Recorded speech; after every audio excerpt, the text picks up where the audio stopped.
nico gituma kano kagoroba turekeye imbere y'Imana twibuka ukugira neza kwayo, twibuka ubugigenge ibana natwe, kandi kuvyibuka ko ari ibana natwe kandi tugirira neza bidusubiza n'izindi ntege, maze bigatuma noneho urugendo rwacu rukomeza kandi tugakomeza kurwana tunesha.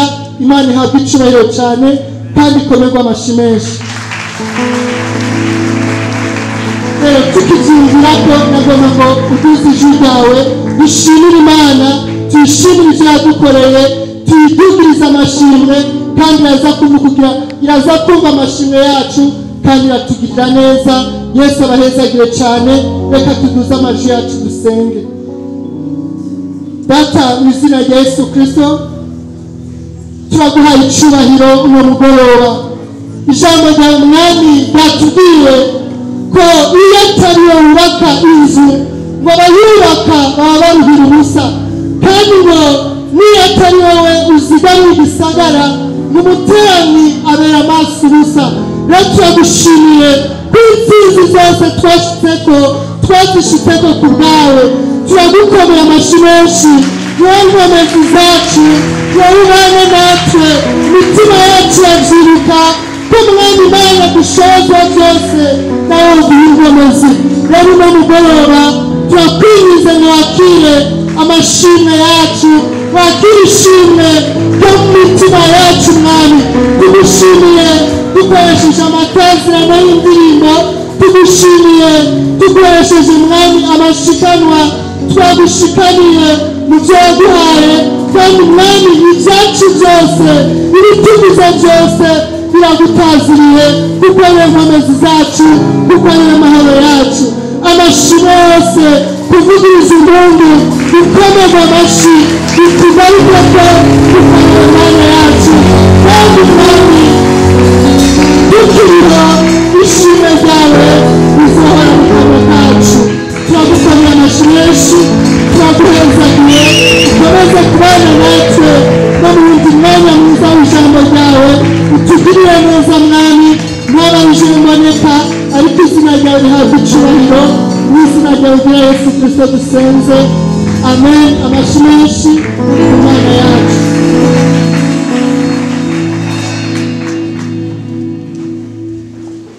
Yesu abahezagire cyane, kandi ahezagire abaririmbyi bacu badufashije mu mwanya mwiza wo gutazira Imana. Rero ndongeye kubaha mwiriwe mu izina ry'umwami wacu Yesu Kristo. Hama kandi ndabakiriye uyu mwanya mwiza twabayemwo wo gutazira. Ndavyibaza kandi ndazi ko ari by'ukuri uyu mwanya hariho ahantu wagushikanye, hariho urundi rugezo wagushikanye ko wo kwiyumvira ku Mana yawe iciri mu buzima bwawe, kandi twavyakiriye. Imana ishimwe. Mu ndirimbo nyinshi twagiye turirimba, twagiye twumva ubukuru bw'Imana, twagiye twumva ukugira neza kw'Imana yacu. Rero tugiye kubandaniriza aho nyene kugira ngo uku gutazira Imana twabayemwo, kuba gutazira Imana duhoramwo, atariyo turi ngaha gusa, ariko niyo woba wavuye ngaha ukamenya ngo Imana nakurikiye ni Imana ihambaye, maze ayo matazirano ukayagendana.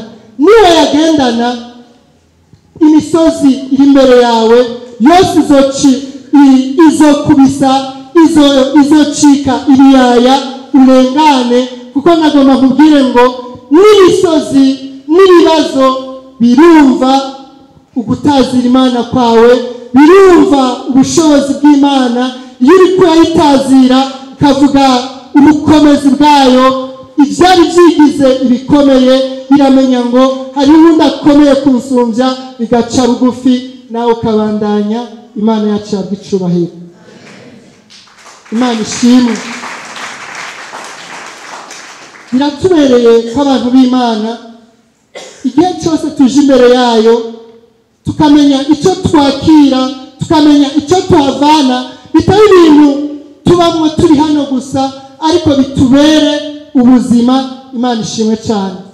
rero twataziriye twaririmbiye Imana, ariko kandi hamwe bitobandanya, hamwe bitotubera ubuzima, twoba turabahombe cyane. Imana idufashe cyane. Rero tugiye gusangira amajambo y'Imana adukomeza kugira ngo dukomeze kuba abantu b'Imana bashitse. Twumvise ubukuru bw'umwami wacu Yesu Kristo, twumvise icyamaze, twumvise icyari. Rero amajambo y'Imana tugiye gusangira ntari kure yayo, ariko n'amajambo avuga ngo uwo Yesu twataziriye, uwo Yesu uzi, uwo Yesu wakiriye, dukomeze kugumana nawe, kuko kugumana nawe ari byo bizoduha guhora tunesha. Ni mu ijambo ry'umutwe rivuga ngo kubana na Yesu akaramata. Imana ishimwe cyane. Kubana na Yesu akaramata. Ijambo akaramata nibaza ko isiguritse cyane, ni ubutatandukana, ubutagitandukana, utitaye ku ntambamyi zogomba kugutandukanya nawe, ariko bikomeye byoroshe ukabana nawe, kuko niwakomeza kubana nawe nta kabuza uzohorana intsinzi, kandi niyo turiko turaja mu ijuru uzoshikayo. Imana ikomerwa amashi menshi, yatugiriye neza, tukaba hano kugira ngo twumve amajambo nk'ayo. Rero numva twobandanya dusoma amajambo y'Imana atwereka kandi akatwigisha uko dukwiye kubana n'umwami wacu Yesu Kristo mu butumwa bwiza uko bwanditswe na Yohana, igice cyaho cya 15. Turasoma duhereye ku murongo wa mbere turashikana ku murongo w'10. Ni urupapuro rw'123 mu isezerano rishasha. Ubutumwa bwiza uko bwanditswe na Yohana 15. Ijambo ryaho ry'umutwe rivuga ngo umuzabibu w'ukuri n'amashami yawo. Jewe ndi umuzabibu w'ukuri, kandi Data ni nyenewo. Ishami ryose ryo muri jewe ritama arikuraho, kandi iryama ryose ararituturira ngo rirushirize kwama. N'ubu mwebwe mumaze kwezwa kubw'ijambo nababwiye. Nimugume muri jewe, nanje ngume muri mwebwe. Nk'uko ishami ritabasha kwama ubwaryo ritagumye mu muzabibu, niko namwe mutabibasha mutagumye muri jewe. Ni jewe muzabibu, namwe muri amashami. Uguma muri jewe nanje nkaguma muri we, uwo niwe yama cyane, kuko ataco mubasha gukora mutamfise. Umuntu nataguma muri jewe atabwa nk'uko ishami ritererwa inyuma y'uruzabibu akuma, maze bakayatororokanya bakayaterera mu muriro agasha. Nimwaguma muri jewe, amajambo yanje akaguma muri mwebwe, musabe ico mugomba cyose kizobabera kuno. Muri ivyo Data arashimagizwa nimwama cyane, kandi mukaba abigishwa banje. Nuko Data yankunze, niko nanje nabakunze. Nimugume mu rukundo rwanje. Nimwitondera ivyagezwe vyanje, muzoguma mu rukundo rwanje, nkuko nanje nitondeye ivyagezwe vya Data nkaguma mu rukundo rwiwe. Imana yacu yabwa icubahiro cyane, kandi ikomerwa amashi menshi.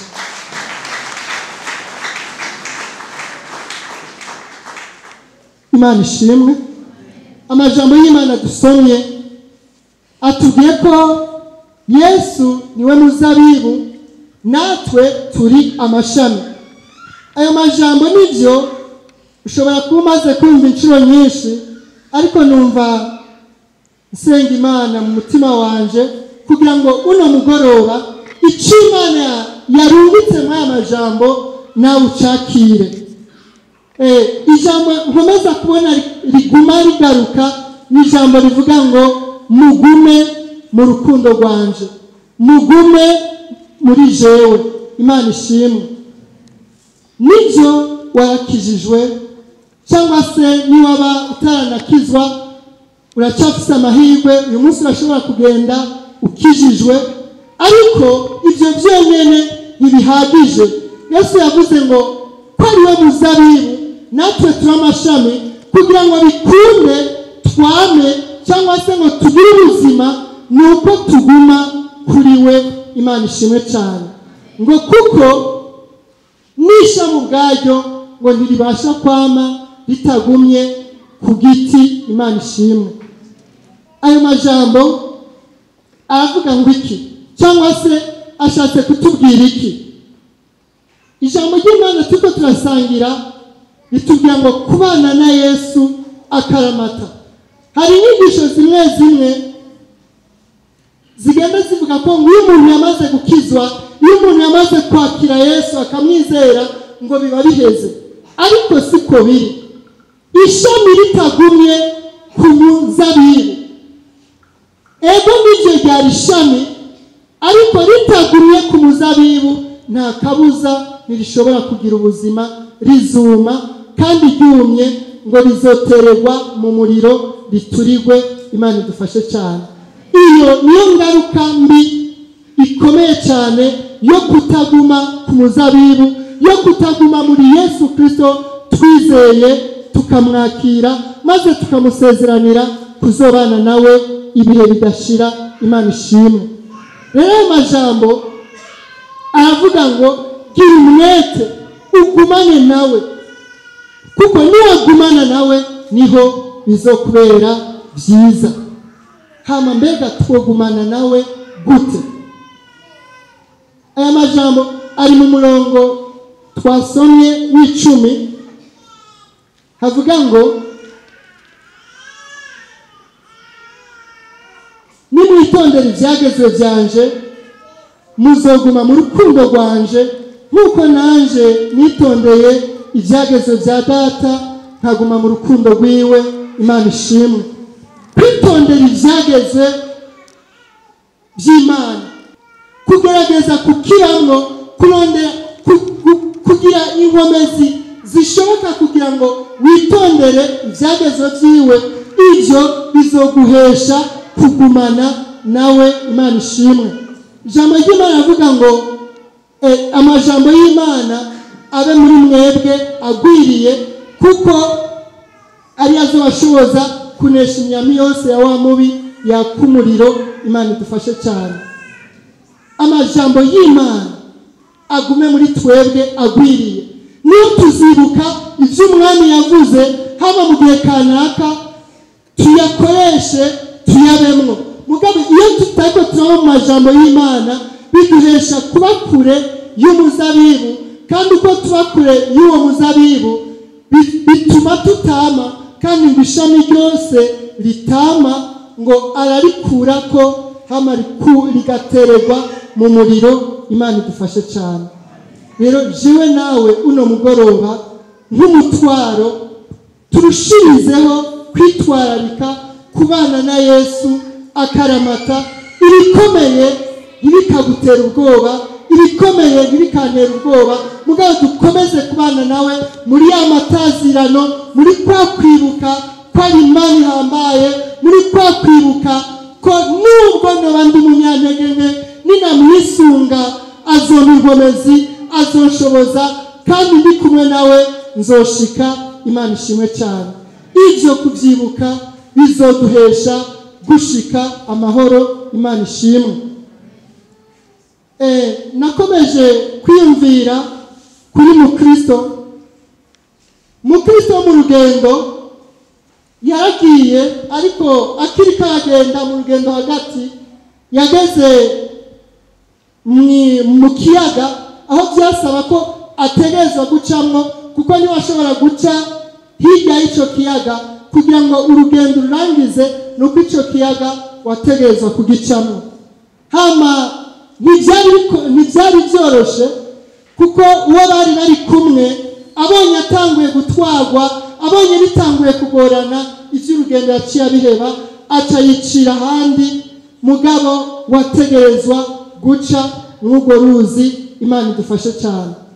Ikintu nabonye cyanyigishije nuko mukristo akiri karagerageza koga abandanya kugira ngo ashike yari karaja, yananiwe yacitse intege, ari hafi yo gusoma nturi, haje umuntu ngo umuntu yitwa Mutabazi, maze aramubaza ngo uri gukora iki mw'icyo kiyaga? Aramubwira ko ari karaja mu gisagara hanyuma cy'ubukiriro. Amubwiye guco, amubwira ngo aho siho wari guca, ahubwo ntiwaravye neza ngo hajya ku ruhande hari hamabuye abajabuka bacako maze bakarangiza bagashika batagize ingorane. Imana idufashe cyane. Uwo Mutabazi acaraza aramwereka haca, aramufata ukuboko hama arashika. Imana ishimwe cyane. Mwene majambo cyangwa se niyo nkuru ya mukristo natahuye ngo nitutatinya ibikomeye mugabo tugakomeza kuramiriza, Imana yarategekanije ubutabazi.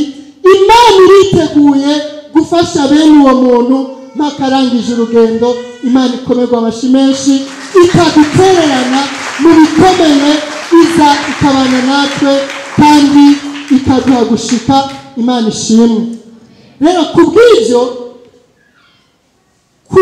kubyifuza gushika cyane kubikunda kugumana na Yesu, kubyifuza kugendana nawe, kwifuza kwitondera ibyagezwe byiwe, ibyo byonyine ntibihagije. Kubishaka ego ni byiza kuko wiyumviriye neza, ariko kubyifuza byonyine ntibihagije. Ariko igihambaye ni icuri kurakora kugira ngo noneho ubishikeko. Wabihisemo ni byiza, mugabo kugira ubishikeko biragusaba gukora. N'ijambo ry'Imana riravuga ngo ukwizera kutagira ibikorwa kuba gupfuye. Imana idufashe cyane. Rero nimba amajambo y'Imana atubwiye ngo tugume ku muzabibu kugira ngo dushobore kwama cyane, gira umwete, kora ibishoboka byose, ugumane nawe. Kubyifuza ni byiza, ariko kugira icyo ukoze Imana izozibane nawe. Nizo ugeze aho wananiwe, nizo ugeze aho ubona mengo ntushoboye, ubutabazi bw'Imana buzoza buhagusange kandi ubandanye. Imana ihabwa icubahiro cyane. Imana ishimwe. Iyo yari impamvu yo kubana na Yesu akaramata.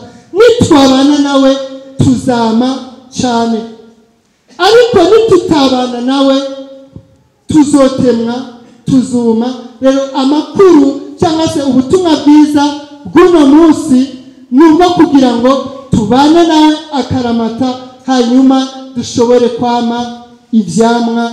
Yesu abahezagire cyane. Hari yindi ngaruka nziza yo kubana nawe akaramata, aho dusanga ko umuntu yabanye nawe.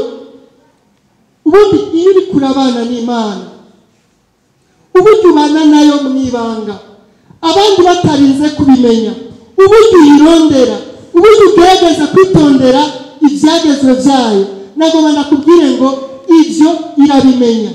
Ubu uri wenyine mugabo umwete ushiramwo irawuzi. Kandi nagomba nakubwire ngo uwo mwete, uko kwitanga, izo nkomezi imbere y'Imana yacu ntizirengagizwa habe na gatoya.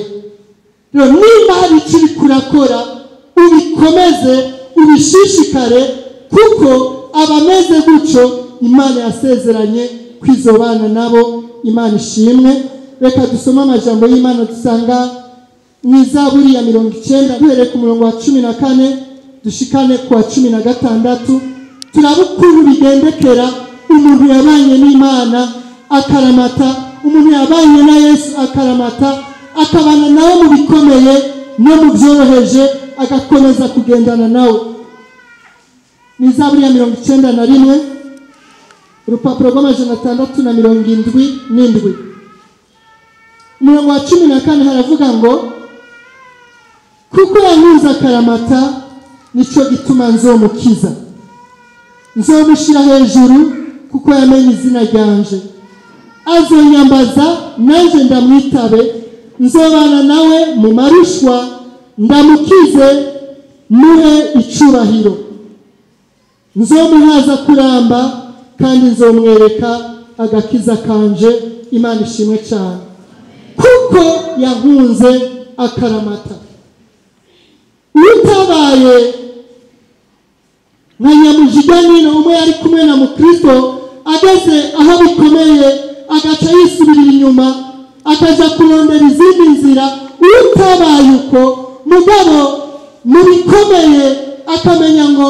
sinsubira inyuma kandi sinca ku ruhande ariko ndabandanya bene abo ijambo ry'Imana yavuze ngo bene abo bayikunze akaramata ngo azobahaza kuramba Imana ishimwe kandi ngo nirambaza Imana izoseruka ibumve kandi bakize Imana ishimwe cyane rero jewe nawe uno mugoroba nahacu yo kumenya ngo Imana nakurikiye Yesu nahisemwo niye gukomeza kubana nawe akaramata kuko ninabana nawe nta kabuza azoma icubahiro kandi azonyereka agakiza kiwe Imana ishimwe cyane kandi komerwa amashi kuko ari Imana ibana natwe ikatugirira neza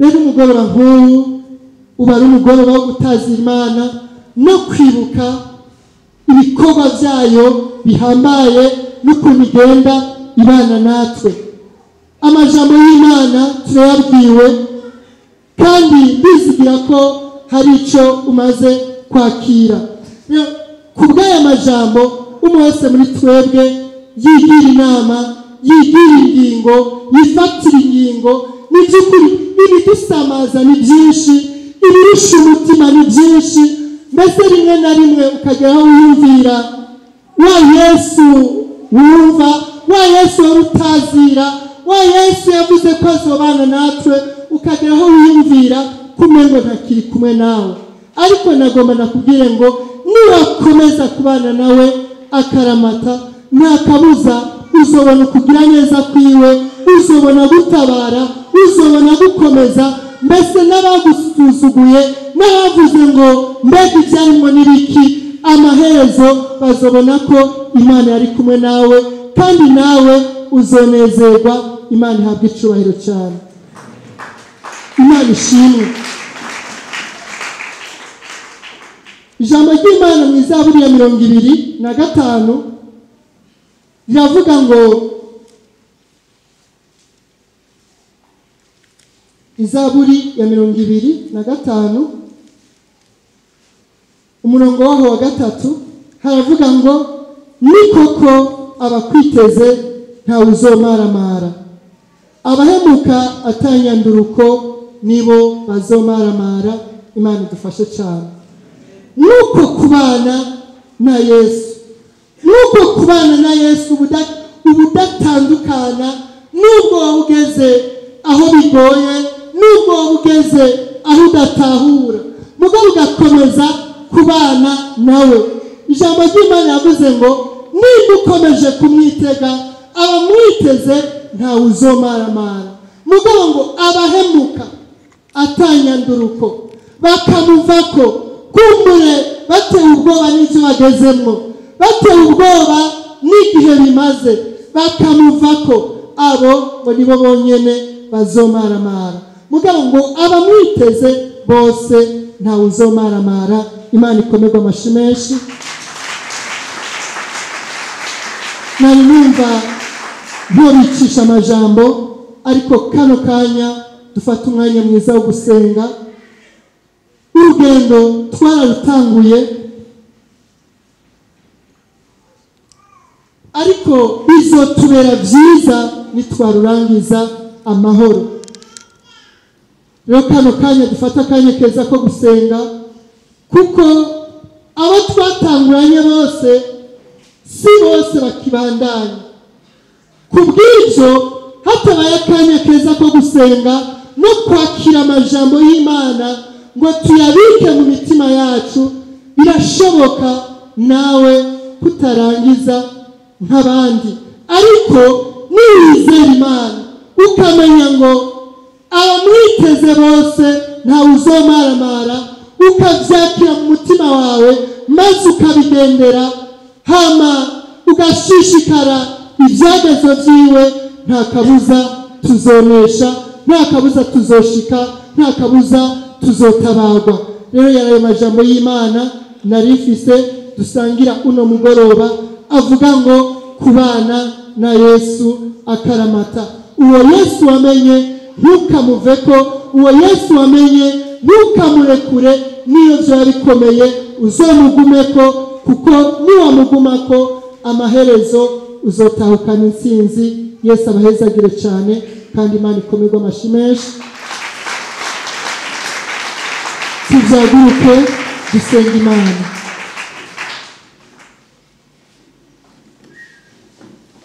Twataziriye Imana mu ndirimbo nyinshi, twataziriye turavuga ubukuru bwayo,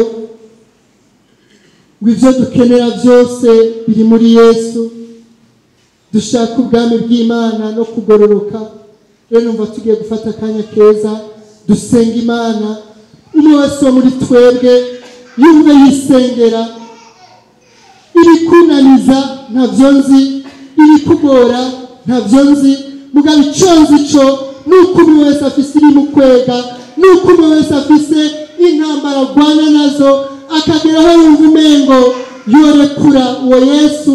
Ariko katubera akaryo keza ko gusaba inkomezi kugira ngo tubane na Yesu ubutagitandukana. Nitwabana nawe tukiri muri iyi si tuzogirirwa neza, ariko kandi biteko duhabwa ubugingo budashira. Yesu abahezagire cyane. Reka abaririmbyi badufashe muri ya ndirimbo twaririmba ivuga ngo nta bihe cyangwa urupfu byotuma je nkuvaho. Yesu abahezagire cyane.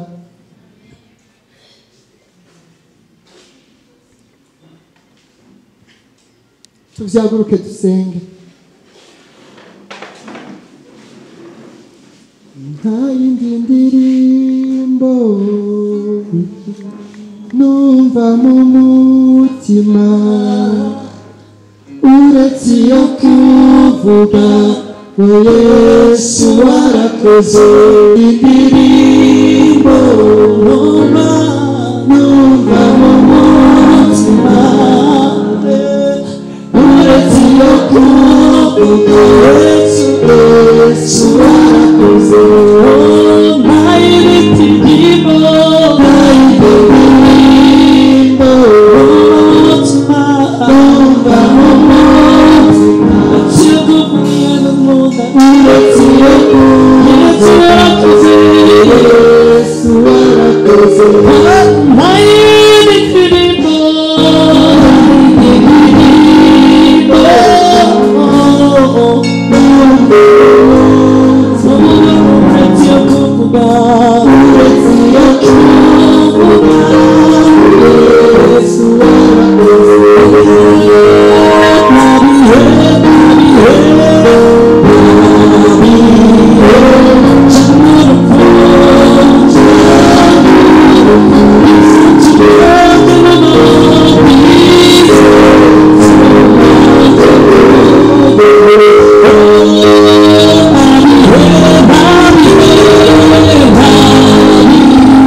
bakatumiza amaji yacu gusenga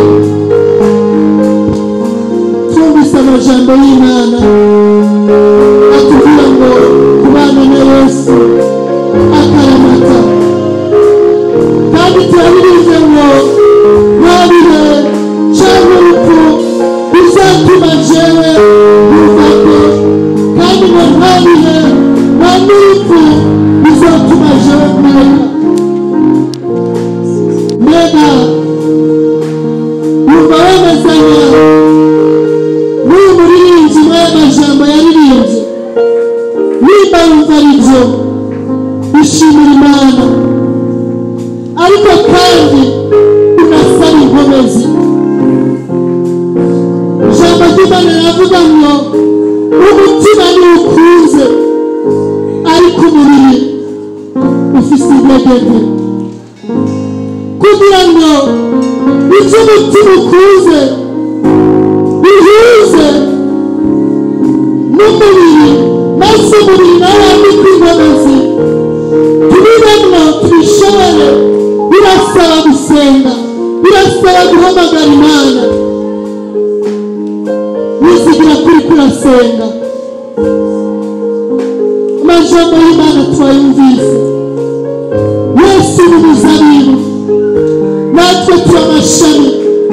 Kugumana nawe, kuguma ku muzabibu bizaduhesha kugira ubuzima, bizaduhesha kwama. Bizijida usenge komeza uhamagara Imana, wibwire ngo narihe vyotuma ngureka. Rimwe nashobora kwiyumvira ko umuntu wenyene ukavuga ngo oya wigeze kuri rugezo, oya nawe ntuzobirengeje. Ariko ukiri kurasenga wiyumvira aho hantu wagera ukumva umutima wawe urananiwe, ukumva umengo wasubira inyuma, maze usaba inkomezi. Uyu mugoroba Imana irakugirira neza. Ijambo ry'Imana ntirizira ubusa.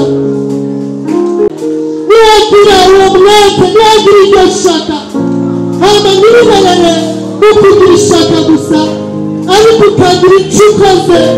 Ugafata kandi ugasenga, ugafata kandi ugasoma ijambo ry'Imana, ugafata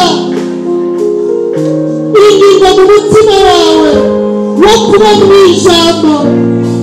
Nta kabuza uzonesha, nta kabuza uzoshika.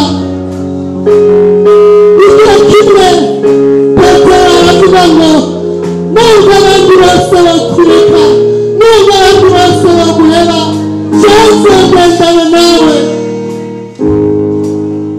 Ariko mu mwanya mutoya, kubera atafashe akanya keza ko gusenga, yaratsinzwe arihakana Yesu. Nawe ntibyoshoboka, ariko fata kandi usenge. Yesu yavuze ngo nimusenge kugira ngo nimugwe mu mashababi, nimusenge kugira ngo mushobore guhabwa inkomezi. Komeza usenge. Kubigenda kose nzumumira ko kugira usira mu muyaga, nahisemo kubikurikira ibitekerezo gutahura imirishyo kuri munsi ya mbere. Komeza usenge umwizigirwa nahise nicuza kubikunda kose nzumumira ko kugira usira mu muyaga.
Yesu Kristo dusenze. Amen. Amashuri ku Mana yacu.